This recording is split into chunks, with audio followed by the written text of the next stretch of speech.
It's extremely important. Anybody can buy something, but the service, the connection, that interaction that goes with it, especially in our business, we're a growing company. We're community based. We're very into customer service ourselves. That's part of our mission statement. So we look for that in partners and value ship. So Precision for Collision stays relevant from building a training center to showing me the latest, greatest, showing me what's out there.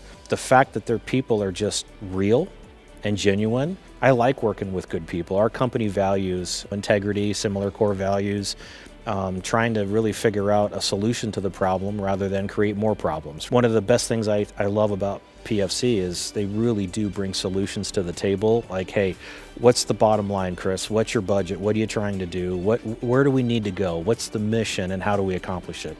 I absolutely love that.